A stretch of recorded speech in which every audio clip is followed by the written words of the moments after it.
کتنی دیر کے لیے بڑھ گیا تھا؟ السلام علیکم ورحمۃ اللہ وبرکاتہ۔ الحمد للہ رب العالمین والعاقبۃ للمتقین والصلاۃ والسلام علی رسولہ النبی الکریم، اما بعد۔ فاعوذ باللہ السمیع العلیم من الشیطان الرجیم۔ کنتم خیر امۃ اخرجت للناس تأمرون بالمعروف وتنہون عن المنکر وتؤمنون باللہ۔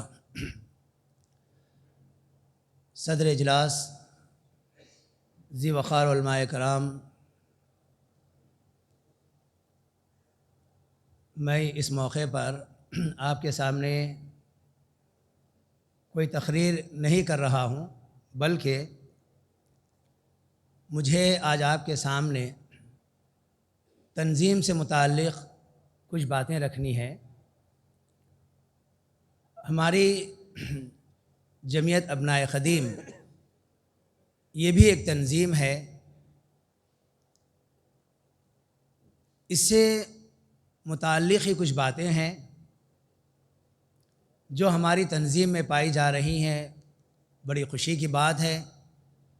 اور جو چیزیں ہماری تنظیم میں نہیں ہیں اس کو تنظیم کے اندر لانا وہ بھی ضروری ہے۔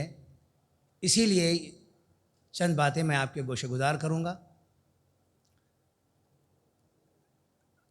مسلمانوں کی ترقی در حقیقت اجتماعیت کے اندر ہے، اور کوئی کام انفرادی طور پر اتنا کامیاب نہیں ہوتا جو اجتماعیت کی بنیاد پر کامیاب ہوتا ہے۔ اسی لیے ایک تنظیم بنائی جاتی ہے۔ اس کے کئی ایک معنی آتے ہیں۔ ایک معنی اس کا یہ جان لیجئے، انفرادیت کو اجتماعیت کی شکل دے کر ترقی کی راہ سے جوڑنا یہ تنظیم ہے۔ اور تنظیم یہ کئی ایک مقاصد کے تحت بنائی جاتی ہے۔ تنظیم جب بنائی جائے تو اس تنظیم کے مقاصد ہونا اور اس تنظیم کو آگے پہنچانے کے ذرائع اور وسائل کا تلاش کرنا یہ انتہائی ضروری ہے۔ اور تنظیم یہ جمود کا شکار نہ ہو۔ اس تنظیم کو بنانے کے بعد اس پر بڑی گہری نظر ہونی چاہیے۔ تنظیم جو بنائی جاتی ہے کسی بھی کام کو تیزی سے آگے بڑھانے کے لیے بنائی جاتی ہے، یہ سست رفتاری کے لیے نہیں۔ جیسے عام طور پر تنظیم جو بنائی جاتی ہے، عام طور پر تنظیمیں بس میٹنگوں کے حد تک وہ محدود ہو جاتی ہیں۔ جس مقصد کے تحت تنظیم بنائی گئی وہ کام انجام نہیں پاتا۔ تو اس لیے ایسی تنظیم نہیں ہونی چاہیے جو سست رفتاری کا شکار ہو جائے، یا حالات کے تحت کوئی ایک کام لے کر ہم آگے بڑھیں پھر خاموشی اختیار کر لیں۔ اس کے علاوہ تنظیم کے آگے بڑھانے کے لیے یا اس تنظیم کو کامیاب بنانے کے لیے سب سے اہم ترین چیز جو ہے وہ ہمارا اپنا قیمتی وقت ہے۔ وقت کا لگانا بہت ضروری ہے۔ عام طور پر ہم نے بہت سارے تنظیموں کو دیکھا ہے، تنظیم جب بنتی ہے بڑا جوش و خروش اس میں نظر آتا ہے۔ جب تنظیم کے لیے دعوت دی جاتی ہے تو اس وقت اکثر و بیشتر اپنے وقت کا بہانہ بنا کر تنظیمی کاموں میں یا تنظیمی میٹنگوں میں شریک نہیں ہوتے۔ اس سے تنظیم کا کوئی فائدہ نہیں ہوگا، یہ صرف نام کی تنظیم رہ جائے گی۔ اور تنظیم میں ہم جو بھی کام کریں آپس میں تنظیم کے کام کو دیکھ کر خوش نہ ہو جائیں، بلکہ کام ایسا کریں کہ ہمارا یہ کام معاشرے کے اندر نظر آئے اور معاشرہ ہمارے کام کی تعریف کرے اور معاشرہ بتائے کہ آپ کی تنظیم کامیابی سے آگے بڑھ رہی ہے۔ ہم ذمہ دار آپس میں بیٹھ کر یہ طے کر لیں کہ ہم نے تنظیم کا بہت اچھا کام کیا ہے، یہ کام اچھا نہیں ہو سکتا جب تک اس کا اثر معاشرے پر نہ پڑے اور معاشرے کی زبان سے یہ نہ سنے کہ کام اچھا ہو رہا ہے، تبھی وہ کام اچھا ہوگا۔ اور اس کے علاوہ تنظیم کے اندر اجتہادی قوت ہو، تنظیم مجبور نہ ہو کہ لوگوں کے ابھارنے کے بعد یا لوگوں کی تنقید کے بعد یا لوگوں کے دباؤ میں آ کر وہ کوئی کام کرنے لگے یا اپنی تنظیم کو آگے بڑھانے لگے، ایسا نہیں ہونا چاہیے۔ تنظیم کے اندر خود اجتہادی قوت ہونا چاہیے اور وہ اپنی اجتہادی قوت کی بنیاد پر فیصلے لینا چاہیے۔ اور آئیے تنظیم کی کامیابی کے لیے جو چیزیں ضروری ہے ان چیزوں کو اپنانا تنظیم کے سارے ذمہ داروں کے لیے ضروری ہے۔ میں اس وقت بتاؤں کہ الحمدللہ ہندوستان کے مختلف گوشوں سے یہاں پر ابنائے قدیم جمع ہوئے ہیں اور کل رات سب کا تعارف بھی ہوا ہے اور سب کسی نہ کسی تنظیم سے جڑے ہوئے ہیں۔ تنظیم چاہے چھوٹی ہو یا تنظیم چاہے بڑی سے بڑی تنظیم ہو، ان کے لیے یہ اصولوں کا اپنانا بہت ضروری ہے۔ تنظیم جب آپ لے کر اٹھیں تو اس کے اندر اخلاص کا ہونا ضروری ہے۔ اگر اخلاص نہ ہو اس کے بعد آپ تنظیم کو چلانا چاہیں، آپ کبھی تنظیم کو نہیں چلا سکتے۔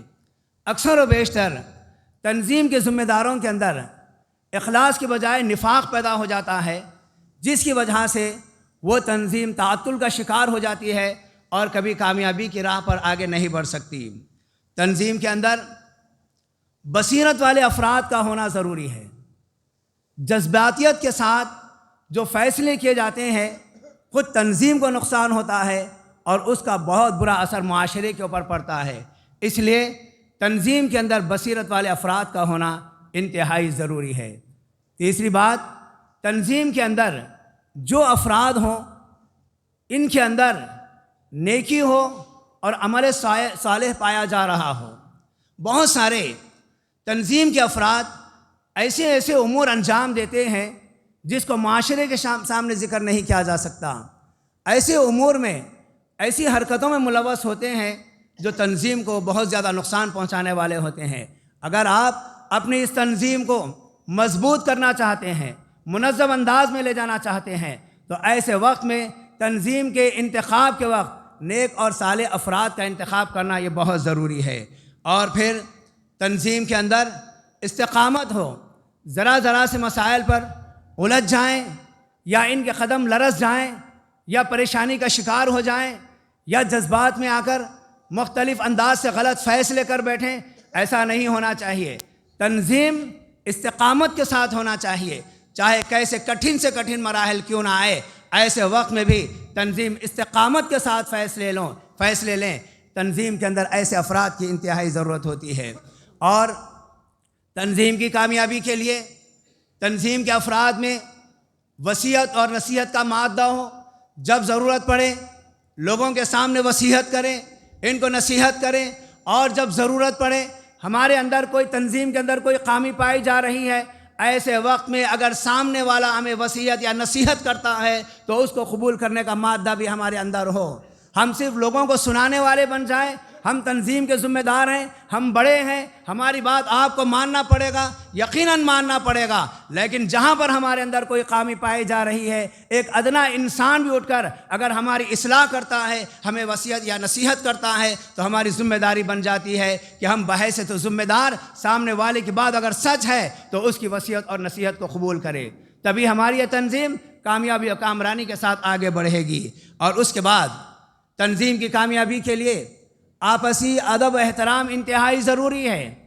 ہم تنظیم کے انتخاب کے موقع پر بڑے جوش و خروش سے فلاں کو ہم امیر بنائیں گے، فلاں کو ناظم بنائیں گے، فلاں کو خازن بنائیں گے، فلاں نائبین میں رہیں گے، فلاں عہدوں پر رہیں گے، یہ بڑی خوشی کے ساتھ ہم بناتے ہیں، لیکن جب ہماری بات کوئی سننے کے لیے تیار نہیں ہے تو سب سے پہلے یہ تنظیم کے ذمہ دار آپس میں اختلاف کا شکار ہو جاتے ہیں۔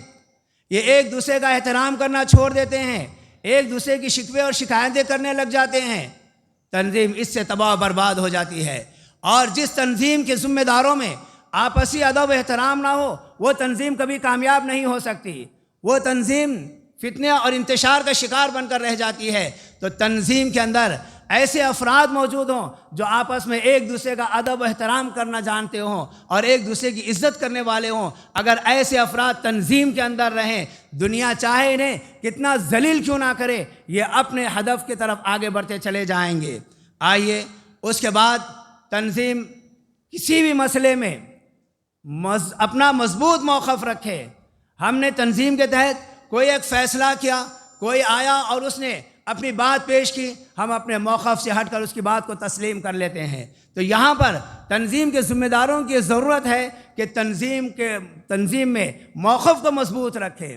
جب تک موقف مضبوط نہیں رہے گا وہ تنظیم کامیابی کے ساتھ آگے نہیں بڑھے گی۔ اور اس کے ساتھ جب ہم اپنی عظیم ذمہ داری کو لے لیتے ہیں اور اس کے بعد اپنے عہدوں پر ہم جمے رہنا چاہتے ہیں، ہماری یہ ذمہ داری بن جاتی ہے کہ جب ہمیں ذمہ دار بنایا گیا ہے، حقیقت میں ہم ذمہ دار نہیں ہیں، حقیقت میں ہم بڑے نہیں ہیں، بلکہ ہم قوم کے خادم ہیں۔ ہمارے اندر قوم کی فکر ہونا چاہیے، قوم کی خدمت کا جذبہ ہمارے اندر ہونا چاہیے، ان کے مسائل کو دیکھنے کے لیے ہمیں آگے بڑھنا چاہیے۔ کئی موقعوں پر ایسا ہوتا ہے کہ ہم تنظیم کے ذمہ دار بن جاتے ہیں، لیکن معاشرے کے اندر کوئی چیز آ جاتی ہے تو ہم آگے بڑھ کر ان کی تکلیف کو دور کرنے کے لیے تیار نہیں ہوتے ہیں، بس اپنے مقام سے اس کا آرڈر دے دیتے ہیں یا حکم جاری کر دیتے ہیں کہ ان کے مسائل کو حل کر لے۔ ایسا نہیں ہونا چاہیے۔ ذمہ دار کے اندر خدمت خلق کا جذبہ ہونا چاہیے، ذمہ دار اپنے مقام سے اٹھنا چاہیے اور نیچے سے نیچے مقام پر بھی اگر جانا پڑے چلے جانا چاہیے۔ ایک معمولی اور ادنا کارکن کی بھی اگر کوئی تکلیف ہے تو اس کو دور کرنے کی فکر کرنا چاہیے، تب یہ تنظیم کامیابی کے ساتھ آگے بڑھے گی۔ اور اس کے بعد سب سے اہم ترین بات یہ ہے کہ ذمہ داری لے لینا بہت آسان ہے۔ تنظیم کے ذمہ داروں کے اندر اس بات کا احساس ہونا چاہیے کہ آج ہم دنیا کے اندر جیسے بھی چاہیں، جس انداز سے بھی چاہیں، ہم اس تنظیم کو لے کر چلیں گے، لیکن اس کے اندر جو خامیاں رہیں گی یا اس ذمہ داری کو لینے کے بعد اس کے اندر اگر ہم خیانت کریں گے، اپنی ذمہ داری کو صحیح طور پر نہیں نبھائیں گے، کل قیامت والے دن اللہ تبارک و تعالیٰ کے پاس جواب دہی ہوگی۔ اللہ تبارک و تعالیٰ کے پاس اس کا جواب دینا ہوگا۔ اگر کوئی ذمہ دار اپنے اندر جواب دہی کا احساس پیدا کر لے کہ آج میں اس ذمہ داری کو تو قبول کیا ہوں، اگر میں اس کو ادا نہیں کروں گا رب کے سامنے کھڑے ہو کر اس کا جواب دینا پڑے گا، اس کا احساس اگر پیدا ہو جائے وہ لاپرواہی اور سستی کا مظاہرہ نہیں کرے گا۔ تو ذمہ داروں کے اندر جواب دہی کا احساس پیدا ہو، تبھی یہ تنظیم کامیاب و کامران ہوگی۔ اور آئیے اس کے ساتھ ساتھ بعض ایسے امور ہیں جو تنظیم کو بگاڑنے والے ہیں، اور یہ اسباب ذمہ داروں کے اندر اگر پیدا ہو جائیں یا خرابیاں ذمہ داروں کے اندر پیدا ہو جائیں، تنظیم ہی نہیں بگڑے گی بلکہ اس کے ذریعے سے سارا معاشرہ بگڑ جائے گا، سارے افراد انتشار اور افتراق کا شکار ہو جائیں گے۔ اس لیے تنظیم کے اندر ان خامیوں اور برائیوں کا دور کرنا بھی ضروری ہے۔ ان میں سب سے پہلی چیز ہے کہ تنظیم کے ذمہ دار آمرانہ رویے کو ترک کر دیں، آمرانہ رویے کو ترک کر دیں۔ اپنے آپ کو سب کچھ سمجھنا، میں فلاں چیز کا ذمہ دار ہوں، میری بات مانی جائے، اگر میری بات نہیں مانی جائے گی تو میں اس تنظیم کا کام نہیں کروں گا، میں تم لوگوں کا ساتھ نہیں دوں گا۔ اگر ایسے افراد پائے جا رہے ہیں وہ تنظیم کو بگاڑنے کے لیے کافی ہے، تنظیم کے انتشار کے لیے وہ کافی ہے۔ اور اس کے بعد دوسری چیز کہ تنظیم کے ذمہ دار آپس میں میٹنگ وغیرہ کریں، مشورہ کریں، اور کوئی بھی اہم پالیسی ہو تو مشورے کے ذریعے سے وہ کام کو انجام دیں۔ اگر مشورہ کرنا ترک کر دیں اس کا بڑا نقصان ہوگا۔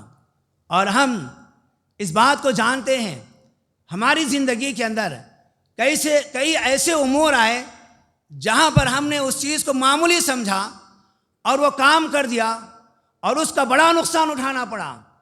یہ بات جو میں کہہ رہا ہوں اس سے ہم خود گزرے ہیں، ہم نے جس چیز کو معمولی سمجھا اس کے بعد ہمیں بڑا نقصان اٹھانا پڑا۔ اس لیے تنظیم کے ذمہ داروں کے لیے ضروری ہے کہ جب کوئی کام کرنا ہو تو آپس میں مشورہ کریں، بغیر مشورے کے کام نہ کریں۔ اگر بغیر مشورے کے کام کریں گے اس سے تنظیم کے اندر بگاڑ پیدا ہوگا۔ پھر اس کے بعد تنظیم کے انتخاب کے وقت لوگوں کی صلاحیتوں کو دیکھ کر ان کا انتخاب کریں۔ عام طور پر ان کے مقام، شخصیت، دولت، ان کے چہروں کو دیکھ کر لوگوں کو منتخب کر لیا جاتا ہے۔ اس کا اتنا بڑا نقصان ہوتا ہے کہ نااہل افراد تنظیم کے اندر آ جاتے ہیں اور وہ اپنی نااہلی کا ثبوت تنظیم کے اندر دیتے ہیں، جس سے ساری تنظیم بگاڑ کا شکار ہو جاتی ہے اور کبھی وہ کامیابی اور کامرانی کی طرف نہیں آ سکتی۔ تو تنظیم کے انتخاب کے وقت نااہل افراد کی جگہ اہل علم کو ترجیح دینی چاہیے۔ اور اس کے بعد آئیے تنظیم کے بگاڑ کے لیے باہمی تعاون کا فقدان۔ باتیں تو ہم بڑی بڑی کرتے ہیں، لیکن جب کام کا مسئلہ آتا ہے، جب میٹنگیں ہوتی ہیں، جب تعاون کرنے کا مسئلہ آتا ہے، اس وقت ہم غائب ہو جاتے ہیں، یا کسی نہ کسی طریقے سے کوئی بہانہ بنا کر ہم اس سے پیچھے رہنے کی کوشش کرتے ہیں، یا پھر یہ کہتے ہیں کہ ہماری بات نہیں سنی جا رہی ہے، ہم ان کا تعاون کیوں کریں۔ یہ تنظیم کو نقصان پہنچانے کے لیے بہت مؤثر ذریعہ لوگوں نے بنا لیا ہے۔ اس سے تنظیم کو نقصان ہو کر رہے گا، تنظیم آگے نہیں بڑھ سکے گی۔ پھر اس کے بعد تنظیم کی بگاڑ کے لیے بہت بڑی برائی اور بہت بری برائی کیا ہے؟ خیانت ہے۔ تنظیم کے اندر کوئی اہم پالیسی پر گفتگو ہوتی ہے، ابھی یہ تنظیم کا اختتام بھی نہیں ہوتا، واٹس ایپ کے ذریعے یا فیس بک کے ذریعے اس تنظیم میں ہونے والے امور کی اطلاع غیر متعلقین کو دے دی جاتی ہے۔